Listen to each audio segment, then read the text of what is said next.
नमस्कार दोस्तों, स्वागत है आपका आपके अपने बेहतरीन लर्निंग प्लेटफॉर्म पर। आज हम हिस्ट्री की क्लास करने जा रहे हैं और हिस्ट्री का भी वो टॉपिक जो हर एग्ज़ाम में पूछा जाता है। ये टॉपिक बहुत इम्पोर्टेंट है। यहाँ भी हिस्ट्री आती है, चाहे कोई भी पेपर हो उसमें इस टॉपिक से क्वेश्चन बनते ही बनते हैं। तो हमारा टॉपिक है सिंधु घाटी सभ्यता। इसको हड़प्पा संस्कृति भी कहा जाता है। इसका टाइम पीरियड है 2350 से 1750 वीसी। कई बुक्स में 2500 से लेके 1750 बीसीवी दिया होता है, पर आप 2350 से लेके 1750 वीसी के साथ जा सकते हैं।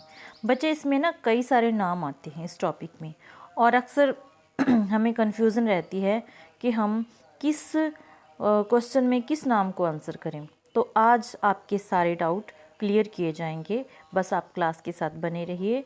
ये काफ़ी लंबा टॉपिक है, 2-3 पार्ट में हम इसको कंप्लीट करेंगे ताकि फिर कभी इसको पढ़ना ना पड़े और हमारे सारे क्वेश्चन इसी में से बने। तो बिना देरी के हम शुरू करते हैं। हाँ जी, तो सबसे पहले इसमें बेटा नाम आता है चार्ल्स मेसन का, जो कि चार्ल्स मेसन जी 1826 ईस्वी में इन्होंने सिंधु घाटी सभ्यता को एक पुरास्थल के रूप में पहचाना। इन्होंने इस स्थल को पुरास्थल के रूप में पहचाना और ये बस चुप बैठ गए, आगे इन्होंने कुछ नहीं किया। उसके बाद 1856 ईस्वी में अलेक्जेंडर कनिंघम नाम के व्यक्ति आते हैं, जिन्होंने हड़प्पा की यात्रा की। उन्हें पता चला कि यहाँ पर एक प्राचीन सभ्यता है, उसके अवशेष उनको कुछ पता चला। उन्होंने जाके फिर 1861 ईस्वी में उनके निर्देशन में भारतीय पुरातत्व विभाग की स्थापना की गई। 1904 में जब लॉर्ड कर्जन का टाइम चल रहा था, तो जॉन मार्शल को भारतीय पुरातत्व विभाग का महानिदेशक बनाया गया। अगर बात करें हम, तो जो सिंधु घाटी सभ्यता को हड़प्पा नाम दिया, जो पहला खोजा गया स्थल था वो हड़प्पा था, और इसको हड़प्पा नाम देने वाले भी जॉन मार्शल ही थे। वो टाइम था 1853 से लेकर 56 का, जब कराची से लाहौर के मध्य रेलवे लाइन बिछाई जा रही थी। जब रेलवे लाइन बिछाई जा रही थी तो उसमें इंजीनियर थे वर्टन बंधु, वो 2 भाई थे। जब उन्होंने खुदाई की तो उन्हें कुछ कुछ मिल रहा है, दीवारें, ईंटें। वो सोचते हैं कि ये सब क्या है, क्या मिल रहा है, ये सब नीचे इतना दीवारें हैं, ईंटें हैं, ये क्या है। तो उन्होंने इस बात की सूचना जाके सरकार को दी। फाइनली 1921 ईस्वी में दयाराम साहनी नाम के व्यक्ति आते हैं। उन्होंने हड़प्पा की व्यवस्थित रूप से खोज की और उसकी खुदाई की। ठीक है, अक्सर ये नाम पूछा जाता है कि सबसे पहले कौन सा स्थल खोजा गया? हड़प्पा खोजा गया। कब हुआ उसकी खोज, कब हुई? 1921 में हुई। किसने की? दयाराम साहनी ने की। सिंधु घाटी सभ्यता का सबसे पहला खोजे जाने वाला स्थल हड़प्पा था, इसीलिए इसका नाम भी हड़प्पा संस्कृति पड़ गया। अब बात करते हैं, ये जो स्थल मिले हैं ये किस आकृति में मिले हैं? तो ये जो इस सभ्यता का क्षेत्र है ये त्रिभुजाकार आकृति में मिला है। त्रिभुजाकार आकृति है तो मान लीजिए हम ये कह सकते हैं कि अगर हम इसका मैप बनाएं तो वो त्रिभुज के रूप में बनेगा। फिर आगे क्वेश्चन आता है कि हड़प्पा सभ्यता के सबसे उत्तर में कौन सा स्थल है, सबसे पश्चिम में कौन सा है, पूर्व में कौन सा है। तो आज हम डिटेल से इसको जानेंगे। ये हमने हड़प्पा का ये त्रिभुजाकार आकार बना लिया हड़प्पा सभ्यता का। सबसे ऊपर है जम्मू कश्मीर, जिस तरह से हमारे भारत के सबसे ऊपर जम्मू कश्मीर है, तो जम्मू कश्मीर में ही एक मांडा नामक स्थल है जो कि चिनाब नदी के किनारे है। वो इसका सबसे उत्तरी स्थल है। पूर्व में बात करें तो आलमगीरपुर है। क्या है? आलमगीरपुर। पूर्व आलमगीरपुर कहाँ है? मेरठ में, यूपी में। पश्चिम में कौन सा स्थल है? सुत कांगेडोर। कौन सा है? सुत कांगेडोर, जो कि बलूचिस्तान में है और दाशक नदी के किनारे हुए। आगे बात करते हैं हम दक्षिण में। दक्षिण दायमाबाद, दोनों में दै की साउंड है, दैवर से शुरू होता है, इसीलिए आप इसको याद कर लेंगे। दक्षिण में दायमाबाद। दायमाबाद कहाँ है? महाराष्ट्र में। और नदी कौन सी है? गोदावरी। गोदावरी नदी के तट पर ये है, ये जो दायमाबाद है। तो अब आप कभी नहीं भूलेंगे। बस इस जो ये शेप बनाई है, आप इसको अपने माइंड में सेट कर लीजिए कि पूर्व में ये है, पश्चिम में ये है, उत्तर में ये है, दक्षिण में ये है, तो आप कभी इसको नहीं भूल पाओगे। आगे बात करते हैं। ये जो सभ्यता थी, सबसे पहले यही क्वेश्चन पूछा जाता है कि जो हड़प्पा संस्कृति थी, जो सिंधु घाटी सभ्यता थी, वो कैसी सभ्यता थी? ये एक नगरीय सभ्यता थी। ये अपने नगर नियोजन के लिए ही प्रसिद्ध है।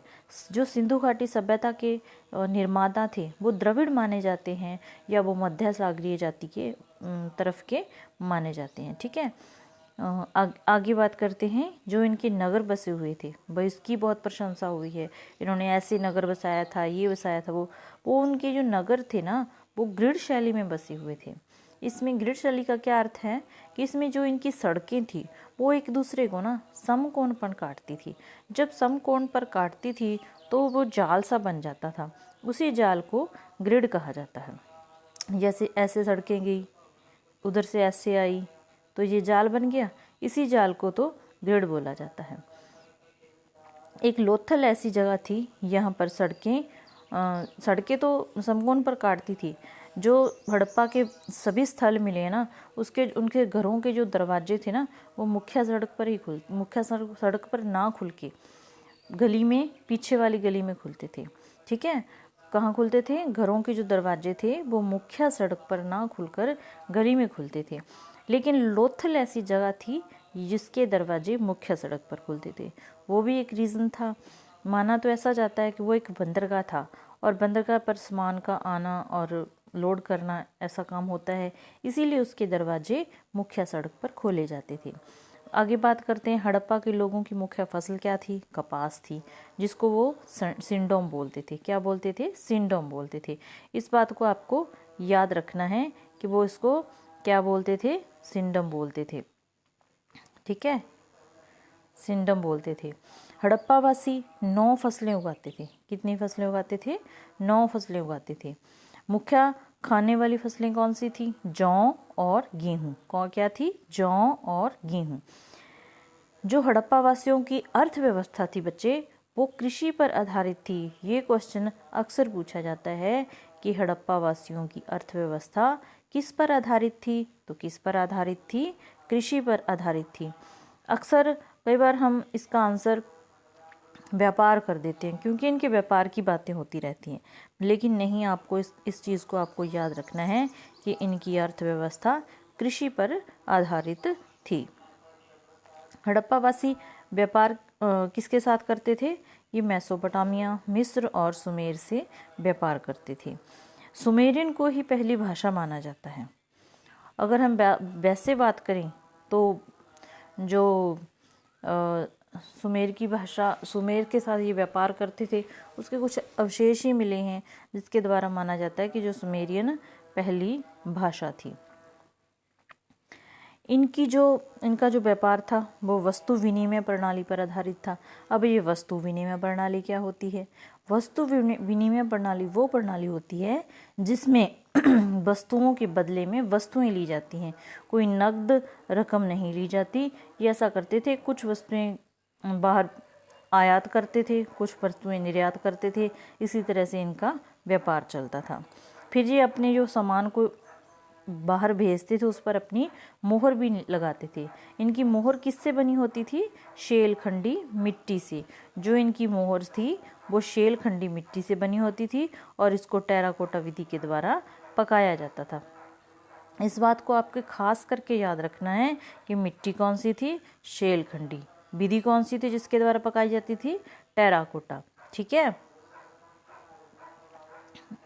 और इस पर जो मोहर थी इनकी, इस पर एक सींग वाले गेंडे का चित्र अंकित रहता था। क्या रहता था? चित्र अंकित रहता था। जो हड़प्पा की लिपि थी उसको वेस्टोफेदन लिपि कहा जाता है, या भाव चित्रात्मक लिपि, जिसमें दाएं से बाएं या बाएं से दाएं ऐसे लिखा जाता था। और जो इसमें चिन्ह थे ना वो मछली के आकार के थे, लेकिन इसको अभी तक पढ़ा नहीं गया। तो बच्चों, ये थी आज की हमारी क्लास। उम्मीद है आपको समझ आई होगी। अगर समझ आई है तो प्लीज़ लाइक करना, शेयर करना और चैनल को सब्सक्राइब करना। इस तरह से ये टॉपिक काफ़ी बड़ा है, इसके 2 पार्ट और बनेंगे, जिसके बाद ये टॉपिक कंप्लीट हो जाएगा और किसी भी एग्ज़ाम में आने वाला कोई भी क्वेश्चन आपका नहीं छूटेगा। और आपको नोट्स की भी टेंशन नहीं करने की ज़रूरत, आप इस आराम से स्क्रीनशॉट लेके खुद राइट कर सकते हैं या ऐसे ही याद कर सकते हैं। तो थैंक्स फॉर वॉचिंग, धन्यवाद।